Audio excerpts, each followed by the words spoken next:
Good evening and welcome to Season 2, Episode 16 of the Pack Homer Podcast. I'm Cal here with my buddies Adam and Wes.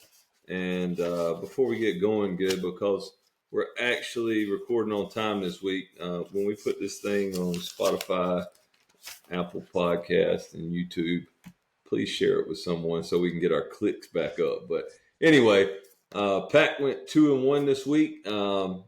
Beat UNCW on Tuesday night in Wilmington in a game that Adam and Wesley were at, and then split a series with UNC this weekend. Lost the game on Thursday, 8-1. Won Friday night 8-5. And today's game, there was no game scheduled Saturday due to UNC's graduation, and today's game was a washout. They were going to try to start at 6 o'clock, but the rain just kept coming and going, and they mutually agreed to not play that game. So that leaves the Pack at 32-16, 16-9 in the ACC. We got a lot going on. RPI, ACC standings, trying to get in the top four, upcoming series. We will talk about that in a minute. But first, let's just go real quick through the games this week. Adam and Wes, you guys were at the UNCW game. I was at a middle school baseball game. So I'm going to let you fellas start us with that one. I know the big news in that one was that Shane Van Dam started. You guys actually got to see him throw in the pen a little bit. So what you fellas see down there in Wilmington this week? Y'all don't fight to Well, go I'll go ahead and first. go because Wesley had about 50 people at the game, so he didn't get to watch very much. So he was entertaining, so he didn't get to watch a lot of the game. But yeah, it was pretty cool. We set up down at the visitors bullpen and watched the guys warm up before the game and a couple of the guys during the game. But yeah, I think we gave up three. Shane Van Dam came in. I mean, honestly, I thought he looked pretty good. He only threw 26 pitches, gave up 3 runs, but I think his first pitch was 95. Somebody said we didn't. UNCW doesn't have a live radar in the stadium, but somebody texted us that his first pitch was 95. But again, first first pitch he's thrown over a year, the live batter, or in a game situation. So thought he looked good. Carson Kelly, CK came in relief and pitched three scoreless, only gave up one hit. Thought looked really good. Um, you know, Offensively, we did what we needed to do. I know we scored 14, but I think we might have had 14 hits. Yeah, I think that's right. Yeah. So, yeah, I mean, game obviously we should have won. Had a couple chances there late to go ahead and make it where we would have been up 10. We obviously finished up 10, but they got the bat in the bottom of the ninth. But a couple chances there left, some on, but felt like we did what we needed to do. Wes? Yeah, I don't have a whole lot more to say. Man, it was a perfect night for baseball. Temperature was great out there in Wilmington. We were hanging out in the beer garden they have there. But just to Adam's point, I thought Carson Kelly was really good. Obviously, good to see Van Dam back out there. Maybe I guess one of the surprises was maybe how many pitches Duden threw that game. But I mean, other than that, it was good to get back on track. Yeah, I guess that was one of the things that I think shocked all three of us was that Duden threw 41 pitches. I actually didn't get to watch any of the game, even though I got back home when the game was in the second inning. I guess UNCW's games are on Flow Sports, so I wasn't going to pay for it to watch one game. But I listened to the radio on the way home from my son's game, and Andrew Sanders was commenting on Van Dam's velocity being up around 95.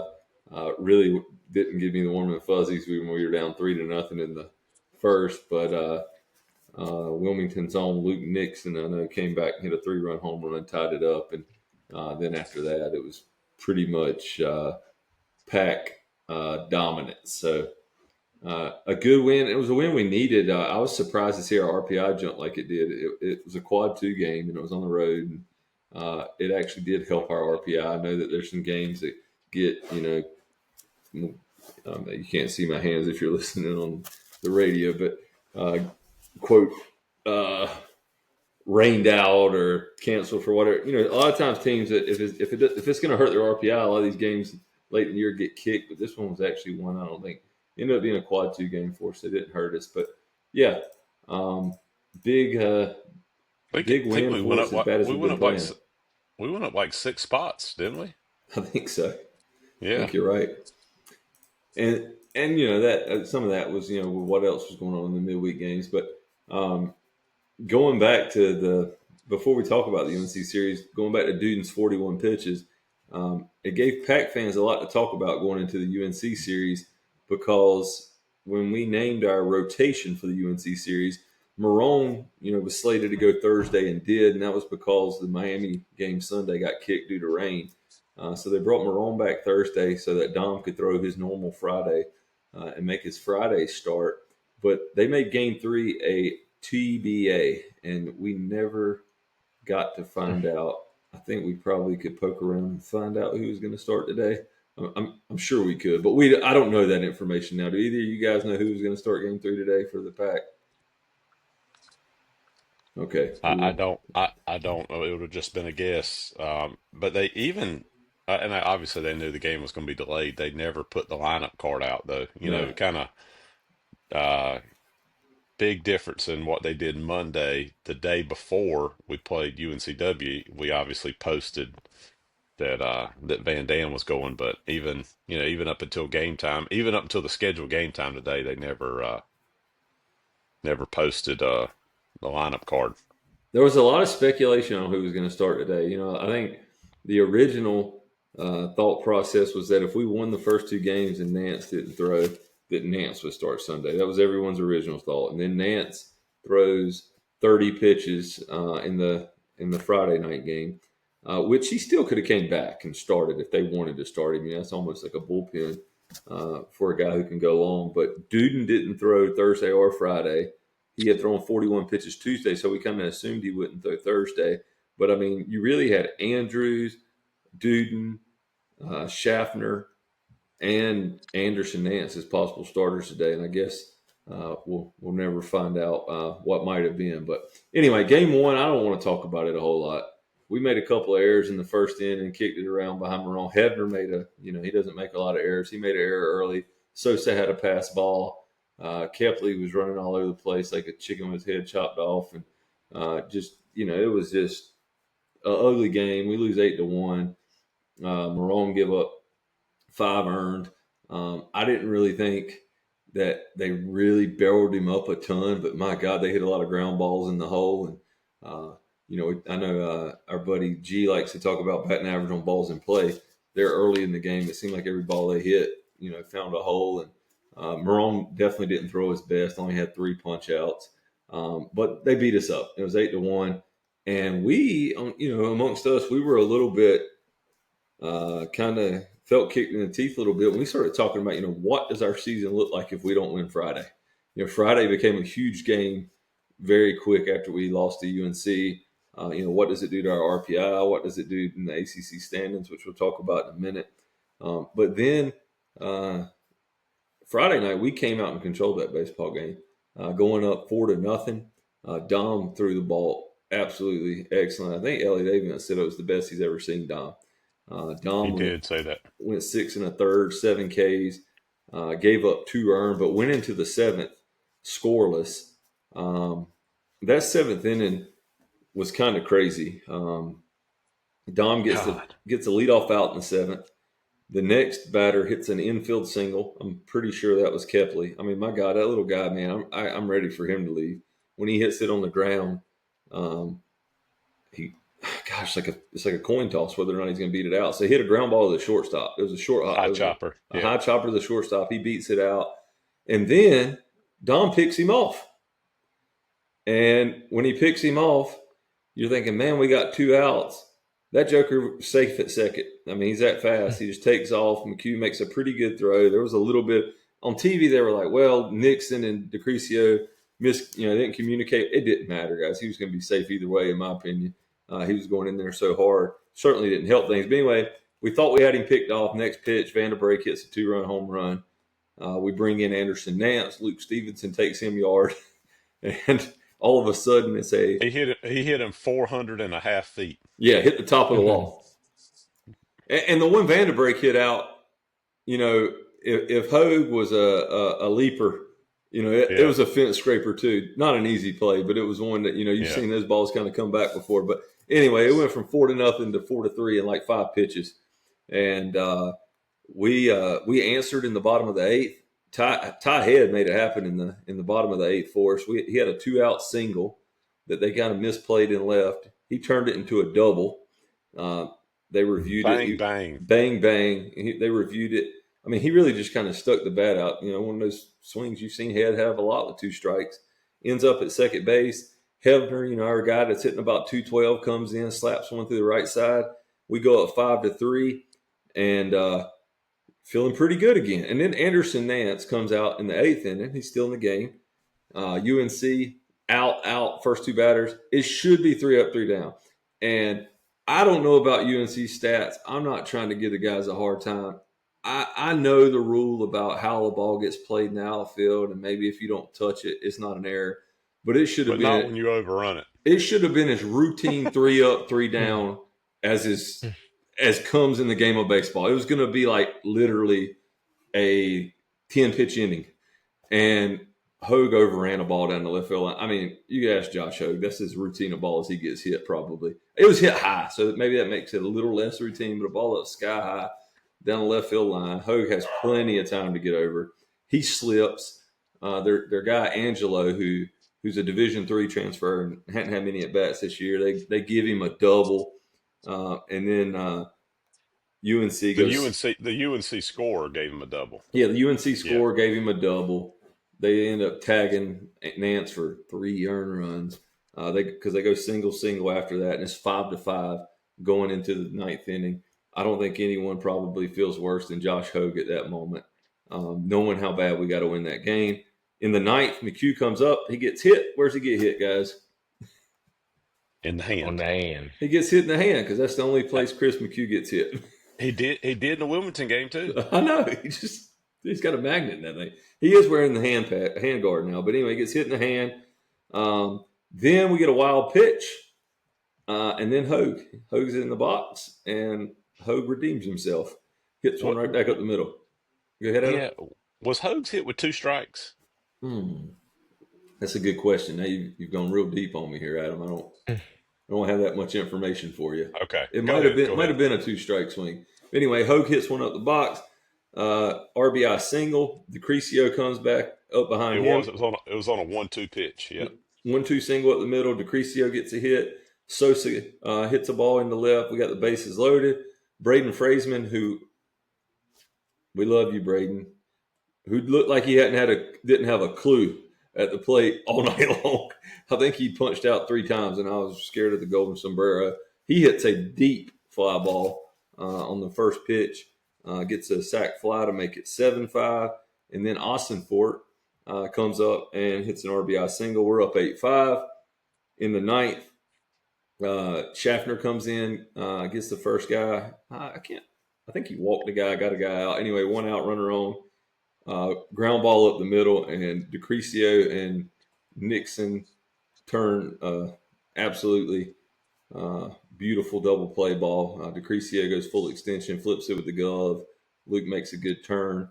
Ball game, 8-5 good guys, and that's the end of the series. We didn't know it at the time. That's the end of the series. Pack in the Hill split, and that was a huge, as they would call it in Vegas, that was a huge push. A huge push. Huge push. Yeah. So, where does that leave us now? Oh, before we start talking about how crazy this ACC is and what the tournament looks like and projections and all that. Last week, as soon as we got off the air, Adam said we did not name a hitter or pitcher of the week. So I think we need to do that now. Pitcher of the week, is it pretty easy? Pretty unanimous? It's Mr. Dominic Fritton for me. Wes? Yep, Dom. Well, that makes it easy then. We got a unanimous decision on the pitcher of the week, Dom. Like I said, 6 1/3, as good as Elliott City. 7 punch outs and a big game for the Pack. Had the all speed working too, man. He just looked really good the other night. He did. The hitter of the My man, week. Go ahead. my man Wesley called it too. Says that Dom was going to pitch a gym tomorrow night. So He did. We were kind of all drowning in our sorrows Thursday evening, and Wesley said Dom's going to show up tomorrow night. And, he was right. Our hitter of the week, we can do it this week. We can go back over 2 weeks. Guys, Luke Nixon's red hot. it's the same. It's the same guy for 2 weeks, back-to-back weeks anyway. I agree. Yeah. Luke is 12 for 26 his last 2 weeks. That puts him up now to he is hitting 316 on the season. Give you another interesting stat about Mr. Nixon. Luke is hitting 316 on the season, but he's hitting 333 in conference play. He's really turned it on. I think if we had a runner-up this week, it would have been Mr. Sosa. Sosa had a 4-hit game. I think his first 4-hit game of his career against UNCW. Sosa's up to he's hitting 318 in ACC play and 312 on the season. But Luke hitting 461 over the last 2 weeks. Homered this week against UNCW. Had a 5 or 6 knocks in the UNC series. So he had 3 knocks in the UNC series, 6 hits on the week. He had a big week. So good week for Luke. Luke Nixon is our hitter of the week, and Dom Fritton is our pitcher of the week. So now let's go into it's not bracketology for us because we're not smart enough to do that, but I'm gonna give you a lot of stuff here. So the ACC standings. I will start by saying this before you get into all the standings. I looked today, and before any games today, there was 9 teams within 2 games of first place, which is insane. It's insane. and I think at the bottom of that list at the time was Miami, but right now today we have 2 games. We have 18. 3 games left. We have 8 teams within 3 games. The first going into the last series of the season.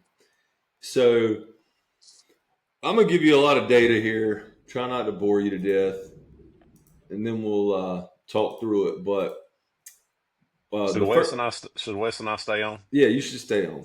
I need your interesting commentary. But before we get too deep, I want to give you a brief explanation that it's going to come down to winning percentage more than it is overall wins, because Florida State had a series canceled with UVA, which really is going to hurt UVA. We'll talk about that in a minute too. But Florida State had a series canceled with UVA. We had, of course, a game canceled with UNC and Miami. And then, other rain games. So everyone, UNC, of course, with us, every team's not going to play 30 games. So where we're at right now, in first place through 9 weeks of ACC play, Florida State and NC State are both at 16 wins, but they have a higher winning percentage than Georgia Tech, who actually has the most wins in the ACC at 17. They're 17-10 with a 630 winning percentage. We're 16-9 with a 640, and Florida State is 16-8 with a 667. So, going into the last week of the season, first, I want to go through the series and just let you guys pick them. I'll give you some more numbers, but I'm going to let you boys pick them first. I'm not even going to pick. But UNC at Florida State. UNC at Florida State. Who do you like to win the UNC Florida State series, Wesley? Florida State. Adam?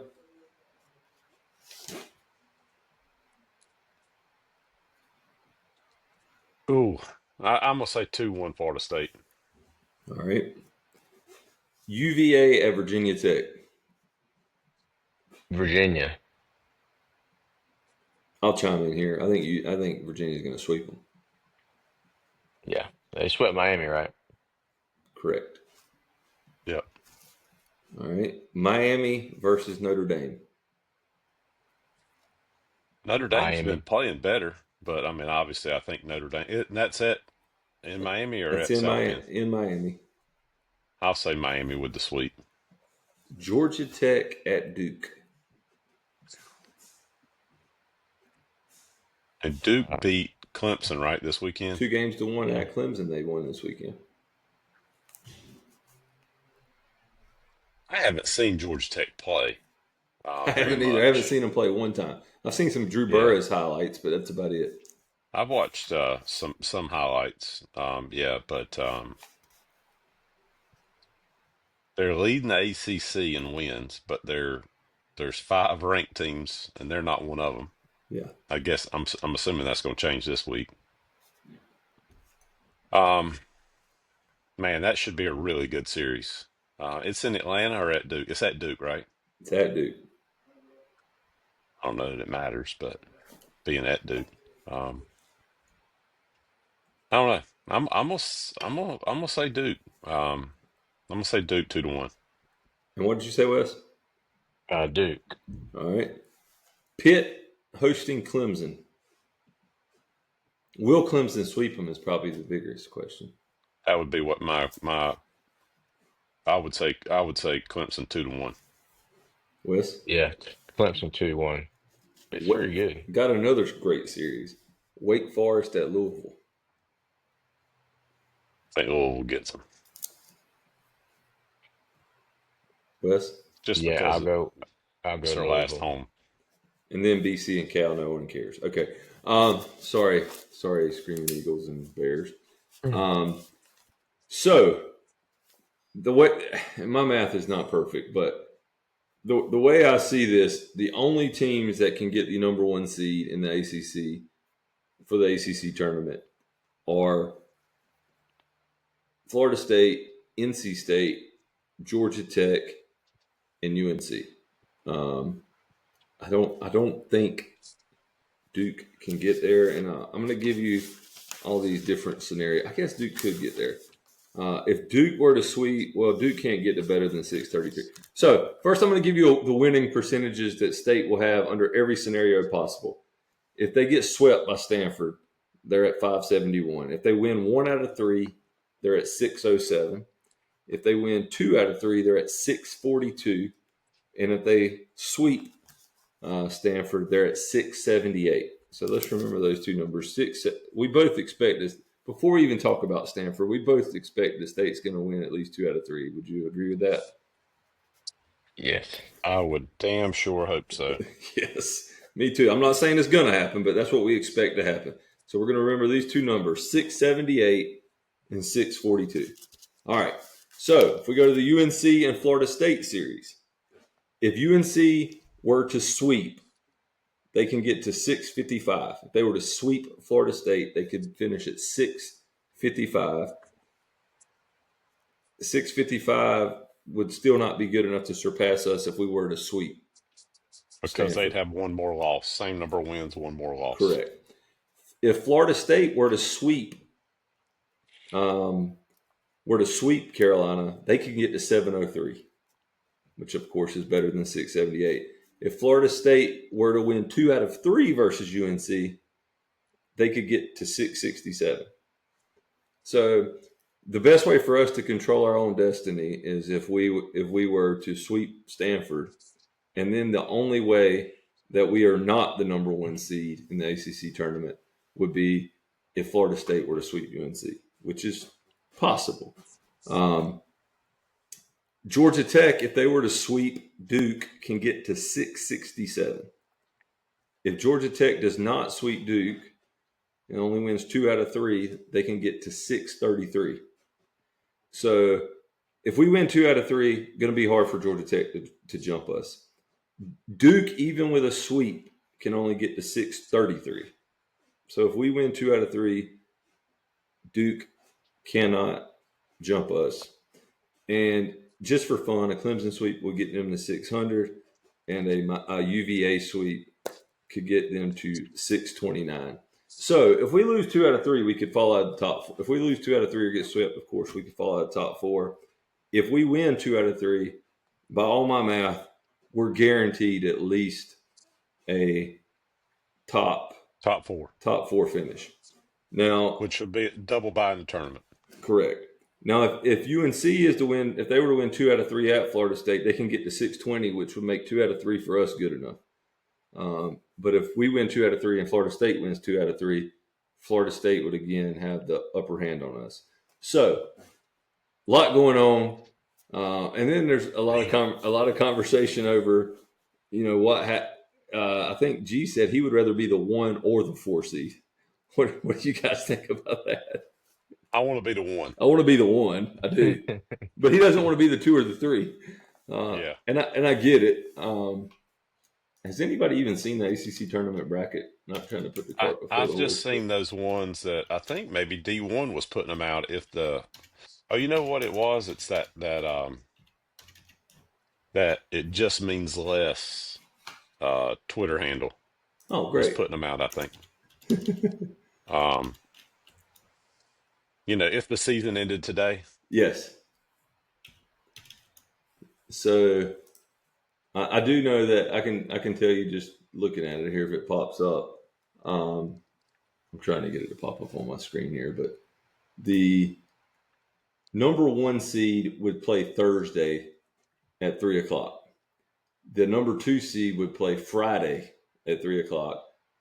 So the 2 and 3 seed would play Friday. The 1 and 4 seed would play Thursday. State, of course, this week is playing Thursday. Thursday, Friday, Saturday versus Stanford. The championship game for the ACC tournament will be Sunday. So if you were a 2 or 3 seed, you'd have to play Friday, Saturday, Sunday. If you were a 1 or 4 seed, you'd play Thursday, Saturday, Sunday. But anyway, a lot going on there. I want to go over to some of the RPIs and just throw some hypotheticals out there about some other teams in the ACC.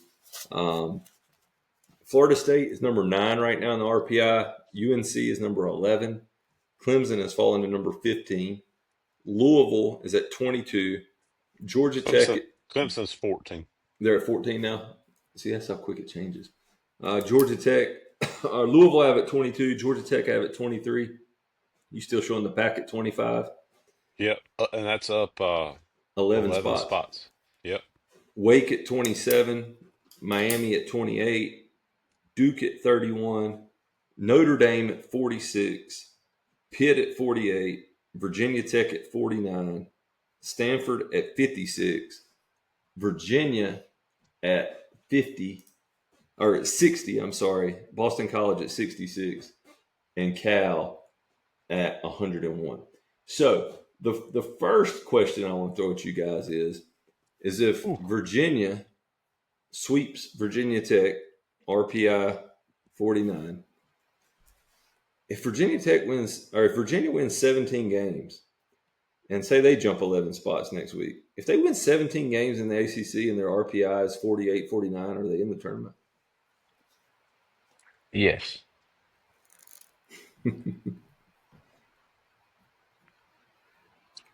Man, we've had an RPI. What were we? We were like 32 one year and got 32, 32 and left out. No, we didn't win 17 conference games. I mean, not only would they win 17 conference games, they would win 17 conference games out of 27. Yeah. They'd be 17 and 10. Yeah. With a series at Florida State that probably helps their RPI even if they get swept. So does the committee?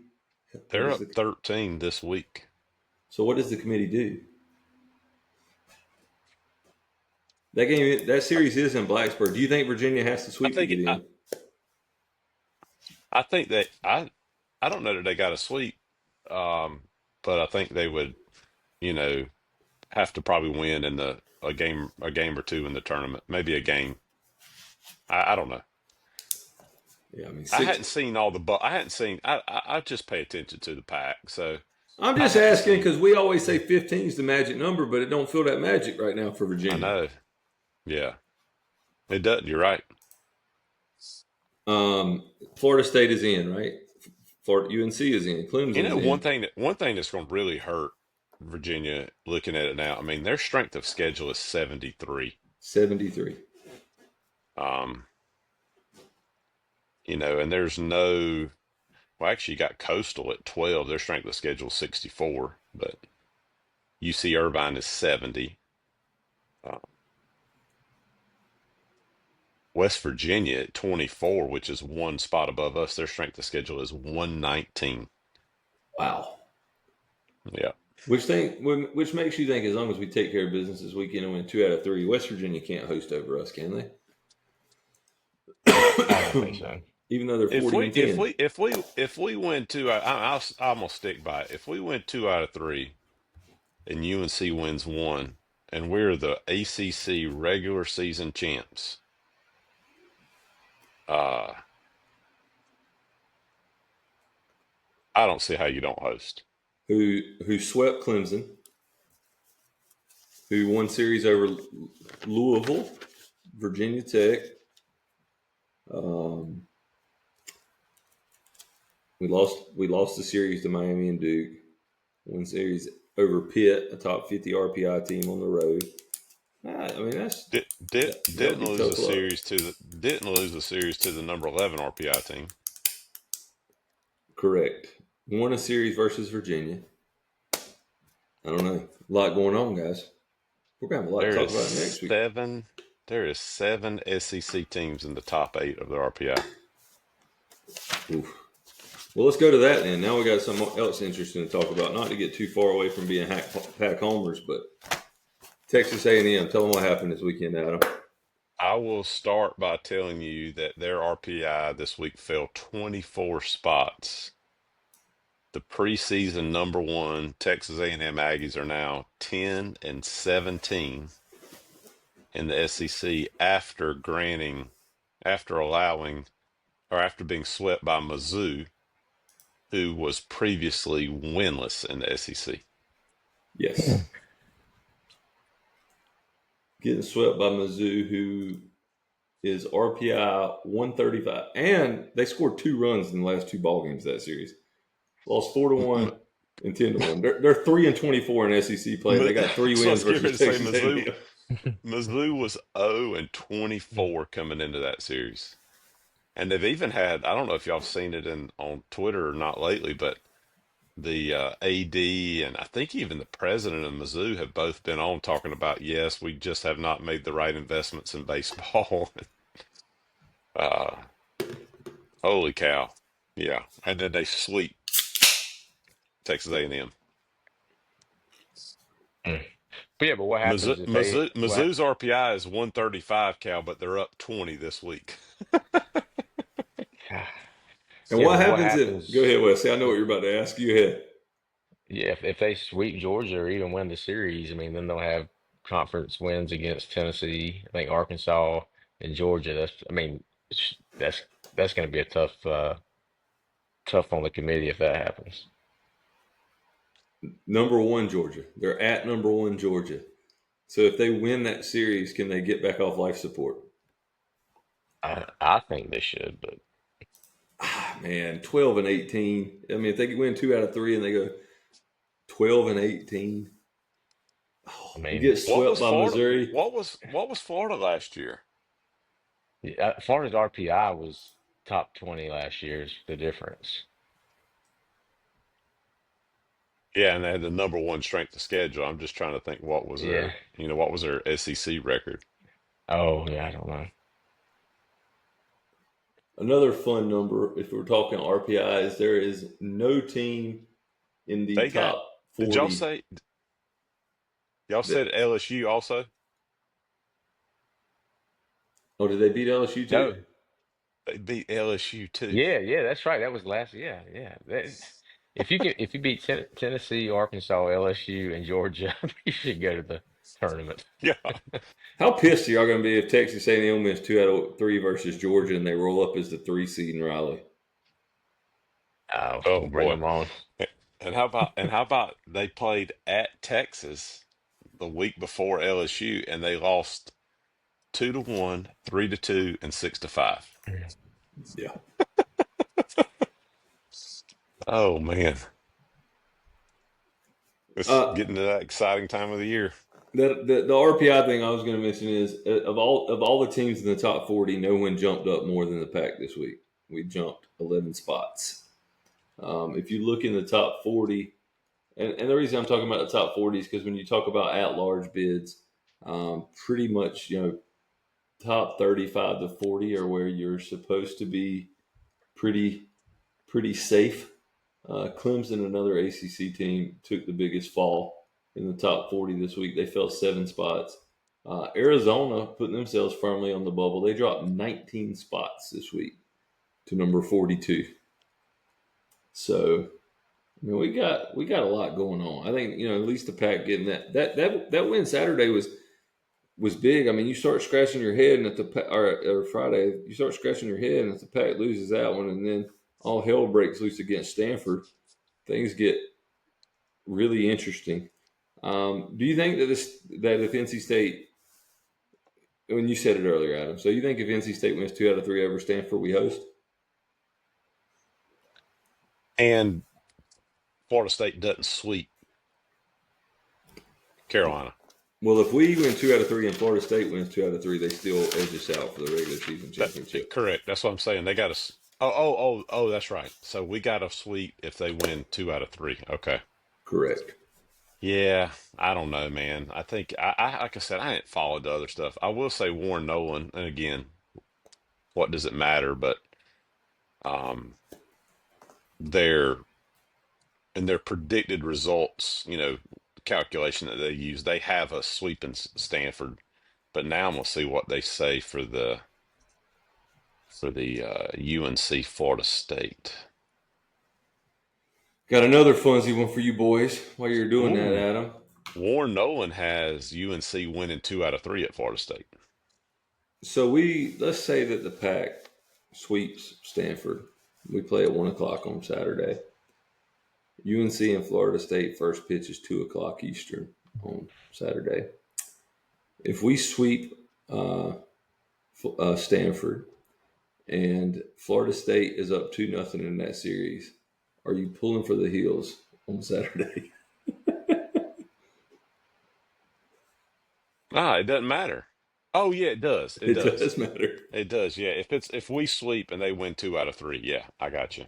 Yeah. Yeah. Heck, yeah. Yeah, I am because I want us to win the regular Regular. season ACC championship. Yeah, agreed. Whew, God, that'll be hard. I'm just not gonna watch. I'm just gonna. I mean, I might just be like, well, at least UNC won't host now. If they get swept, maybe I can be happy either way, I guess. That'd be Yeah. hard. That'd be hard for me to do. But I mean, it really is crazy how we've talked about for 2 years now about how if you win 15 in the ACC, that you're pretty much a lock to get in. And I mean, you look, we got 1, 2, 3, 4, 5, 6, 7, 8, 9, 10 teams with 14 wins or more. And you have Notre Dame, who theoretically could get to 15, which if they get to 15, Miami doesn't. But 14's been a good number too. I mean, a lot of teams have got in with 14 wins over the years. But yeah, you already have that many teams with 14 wins, and I mean, it just doesn't feel like, I mean, Virginia, they haven't helped themselves. They still got some work to do. How crazy is it that Stanford's 9-18 in ACC play and their RPI is higher than Virginia's, who's 17-10? It's crazy. They did win 2 out of 3 at Chapel Hill to begin the year, and everybody was like, Stanford's back, And swept Duke the next week. Yep. All right, let's talk about Stanford a little bit. We've beat our prognosticating to death. So we'll talk about Stanford a little bit. So Stanford is 9-18 in the ACC, as I mentioned. They are 9-8 on the road, 24-23 overall. Of their 9 wins, they've only won 2 ACC series all year. They won 2-1 over UNC, and they swept Duke. Duke. Wow, and that's their only 2. And then if you look at their other 9 wins, they won 1 out of 3 versus Clemson, another good win. 1 out of 3 versus Wake, another one you'd say is a pretty good win. And then they won 2 out of 3 versus Boston College. They got swept by Cal, who's 101 in the RPI. At home. Got swept by Virginia, swept by Georgia Tech, and swept by Notre Dame. So Stanford's it's not a layup that we're just gonna, throw out the first pitch and sweep them this weekend. I mean, they've beat some good teams. If you look at Stanford, their problem all year is they really haven't been able to pitch. They have the worst ERA in the ACC. They have a 6.45 team ERA. I lied. They're not the worst pitching team in the ACC. They're a ERA. Well, they are the worst team in the ACC ERA wise. They're 6.45, pitch 6.44. But they actually hit 298 as a team. The Pack hits 290, so they swung the bat okay. They don't hit a ton of home runs. They've hit 57. We've hit, I think, 61 or 2, but they've got 2 guys that have hit a dozen. When I was looking at all the stats, guys, 2 of the craziest stats that stuck out to me were, one, that Stanford is the worst base stealing team I've ever seen. Is anyone looking at their stats right now? Mm-mm. They're 19 of 42 in stolen bases. Wow. I've never seen a stat that bad. They got one guy who is 3 for 9, another guy who is 1 for 6, and then 0 for 3, 3 for 6, 2 for 5. Ain't very good at stealing bases. 19 for 42 stealing bases. And then the other one is, so they got 3 weekend starters are in their last ACC series: Joey Volko, Ty Uber, and Nick Dugan.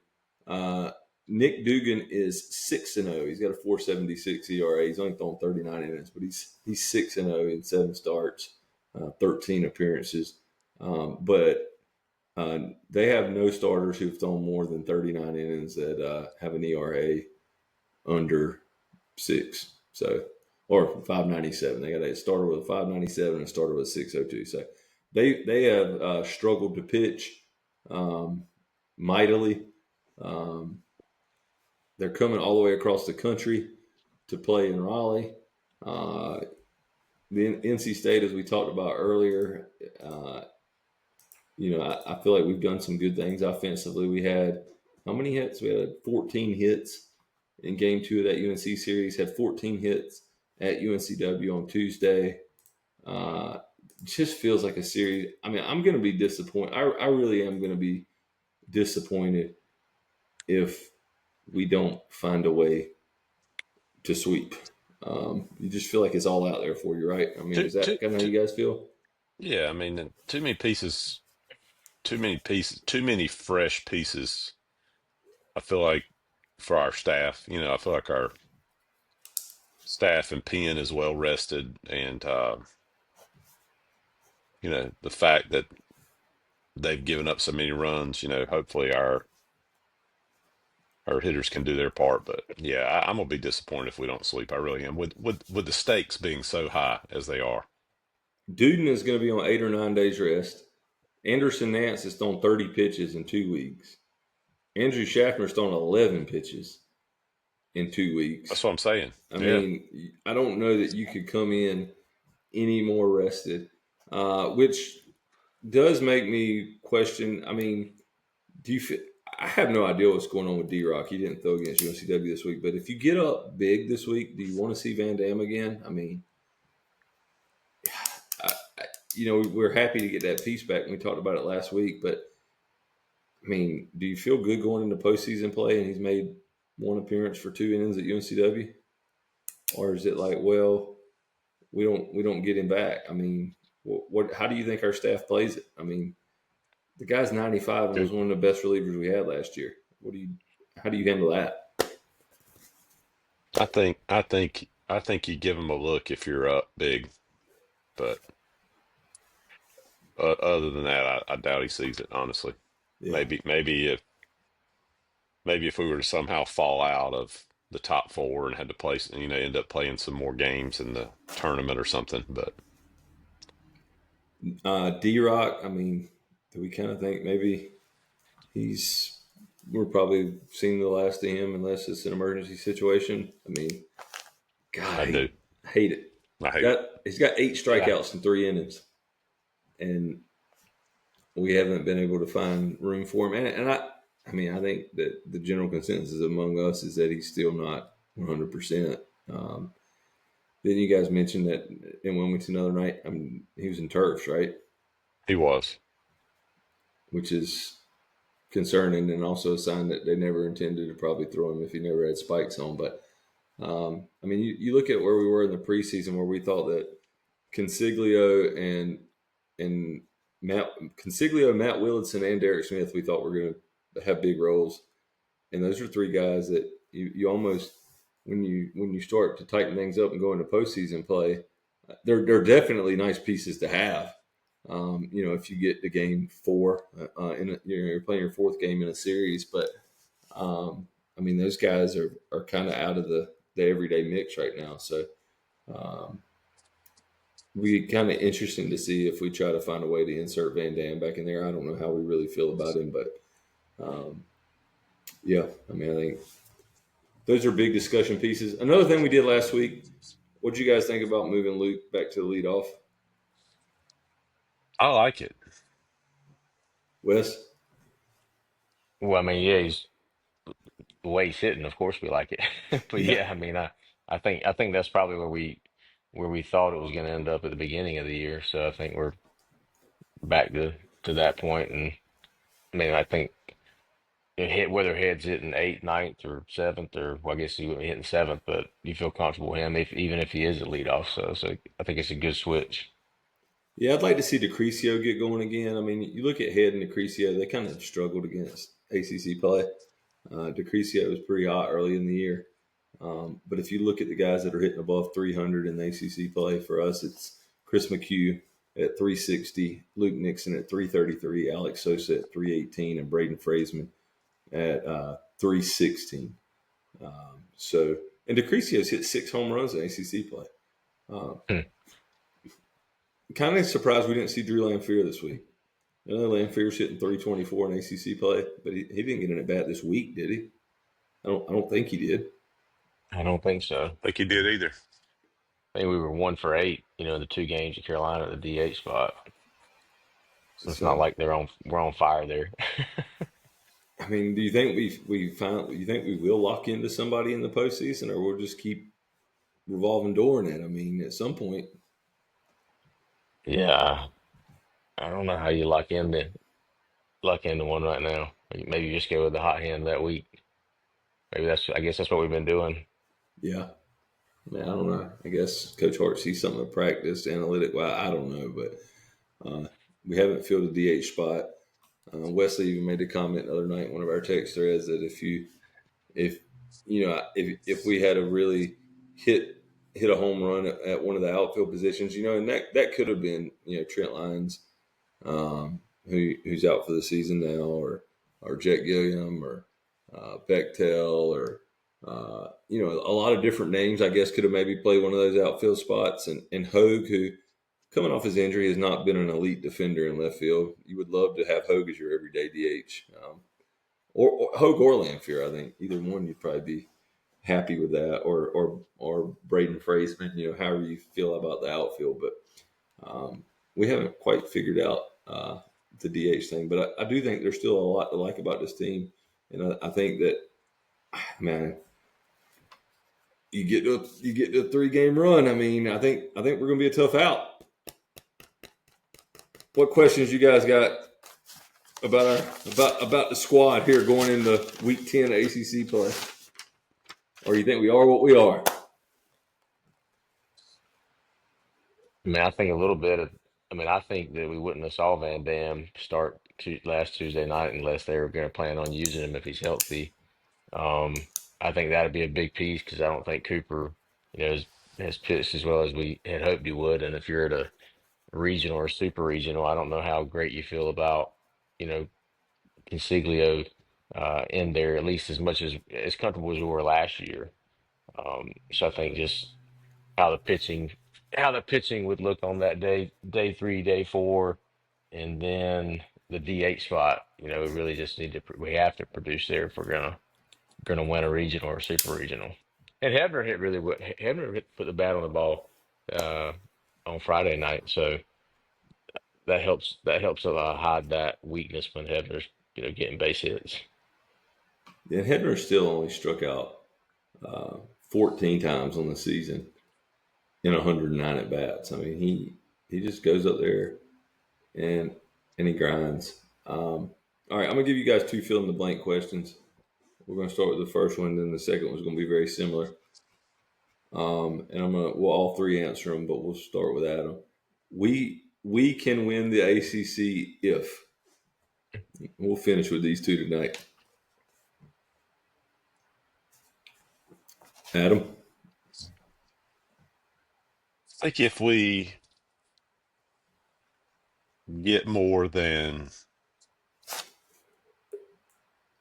we get 10 or more hits. You talking about win the ACC regular season? I'm talking about winning the tournament. What do Oh, we got to do? What does this team got to do to win a tournament? so to win the tournament, I would feel a lot better about being a top 4 seed. So we got to lock that up. You know, I think, which I feel like it'd be hard to do if we even if we win 1 out of 3 at Stanford, it'd be hard not to be a top. I mean, there's some other things that happen to have to knock us out of the top 4 there, right? Yes, that's correct. But I don't know. God bless. I hope we're a top 4. So we can win that. We will win the ACC if um, we get that same version of Dom that we got versus UNC, and we get, you know, uh, obviously we're huge Marone guys.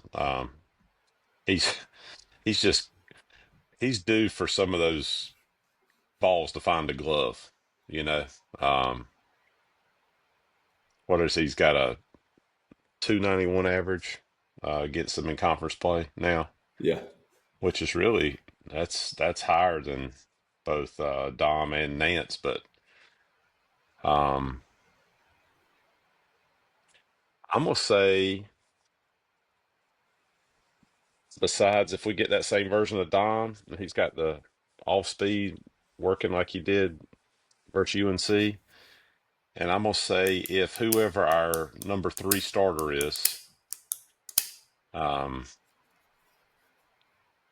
whoever that might be, whether it be Nance, whether it be Duden, whether it be Schaffner.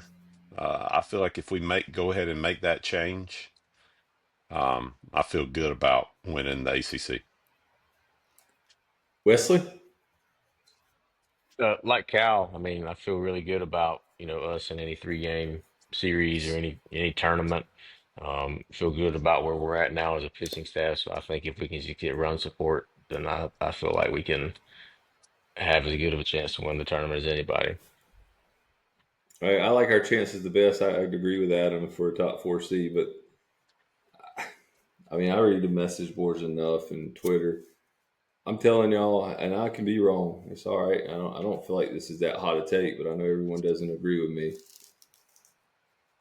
Anderson Nance, if our bullpen is shored up enough that he can go to the rotation, and that's not a knock on Heath Andrews. I don't care what anybody says about Anderson Nance. He's the real damn deal. And if he ain't in an NC State uniform next year, he's going to be elite for somebody. He is absolutely. They don't grow on trees like that kid is. Um, if our bullpen allows us to move Nance to the rotation this year, I think that's absolutely huge because I think he's that good.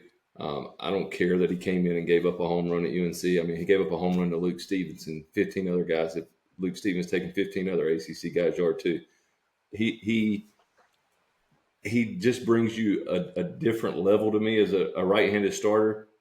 You look at Heath Andrews, who we all like. He's got 48 punch outs in 57 innings. Nance is a guy that can miss bats. He throws 90. He's throwing 97 now, guys. In the beginning of the year, he was 93, 94, but he's throwing 97, and he's walked 9 guys in 45 innings. Like that guy, he's the real deal. And I understand all year long. We've talked 3 or 4 weeks in a row now about the hesitation to move Nance to the rotation because we haven't felt great about our bullpen and how you piece it together. And even the other night, if you scroll Twitter, then people were like, "Why are we bringing Andrew?" I don't understand that argument. Like, everybody doesn't have to agree with me, but I don't know what the hell you're watching if the question is, why are you bringing in Anderson Nance after Dom? I mean, he's one. He does. I mean, we all know me. I hate to walk guys, but I mean, he just goes in and he attacks He guys. just pounds his own. And he was the first option out of the pen in that game. I mean, that tells you how the staff feels about him. I mean, got a runner on, or I don't know if he had a runner on anyway or not, but Dom had just given up a 2-run bomb. The lead gets cut in half, and they hand it to the freshman, who's I think he's pretty comical in interviews, just because he's just so young and green. But I mean, that kid's the real deal, and we've got to figure out how our bullpen's got to be good enough to get him to the rotation. And even like to your point, Adam, I think if Schaffner's in the rotation, that would be interesting to me. I don't know that Schaffner gives you the length that Nance can, but we know Nance can go 85 pitches, and if you feel good enough about your bullpen that he can start, I mean, I really think that Nance can go against any lineup in the country and be effective. Not saying hell he might start next weekend and give up 10 to Stanford, but I think he's really, really good, and I think that he gives us the best chance to win as the third starter, because I think what you have in Marone and Dom. I think that Marone is probably a little bit more of a known commodity, again, too, because of, I mean, what both of them are, but, Marone is a little bit more of a known commodity in that that he's not going to go out and walk guys, that he's going to go after batters, and that he's going to give you length no matter how bad he throws. Where Dom, if he's dominating with the fastball and the off speed's going, he's really, really good.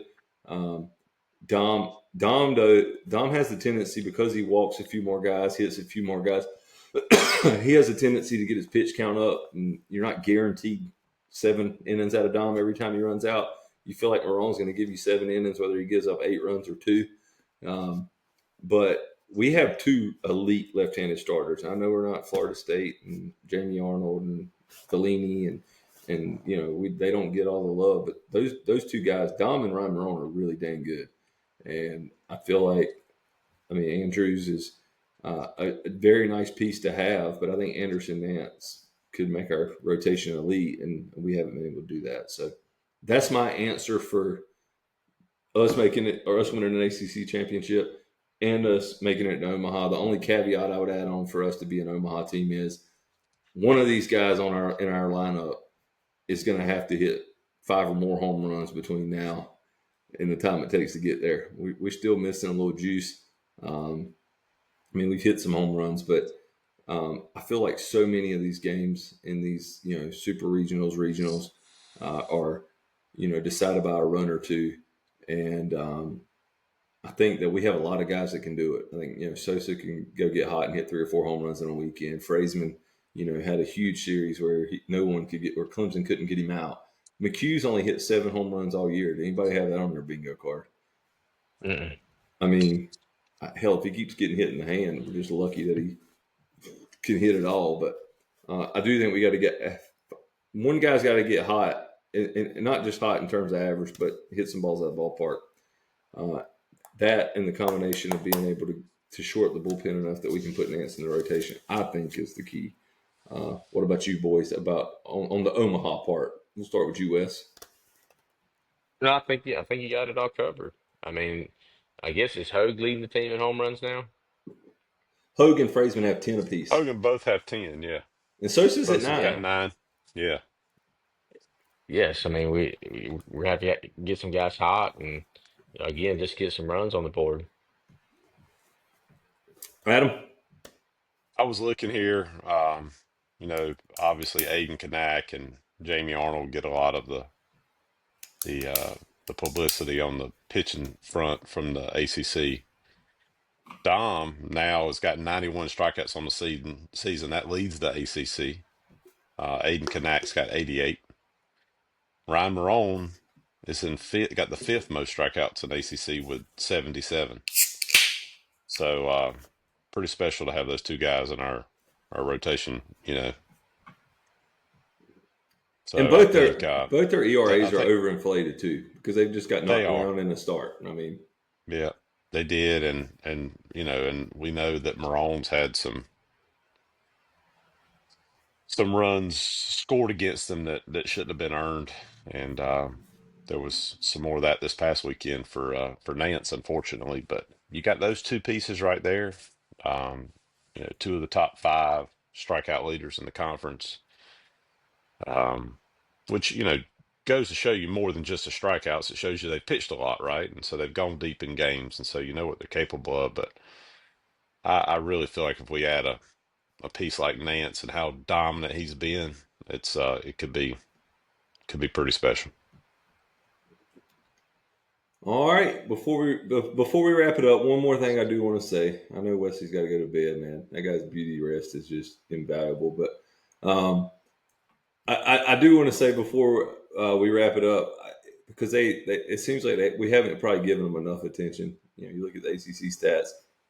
Andrew Schaffner's at a 106 ERA in ACC play, and Jacob Duden is at a .75. So for any of the feelings early in the year about whether Duden's lost it, who are we? Why do we keep running Andrew Schaffner out there? He threw 3 times in the Pitt series, .75 ERA and 106 ERA. I mean, that is absolutely elite, and that's in ACC play. And I know we give Nance a lot of the love. Those guys have been every bit as good. I want you to understand. I'm talking about Nance more as a starter. I think he profiles more as a starter than the other two of them. But those guys have been absolutely elite. And then the last guy I want to talk about and give a little love is Alex Sosa. Guys, Sosa. I mean, you got to know that when you come into the season with the preseason expectations he's got or had, he's even doing advertising for dating websites, that it's hard to live up to what probably Wolfpack Nation can do sometimes and be a little unreasonable. But he's been quietly, I mean, it feels quiet, right? But he's hitting 9 bombs and he's hitting 318 in ACC play.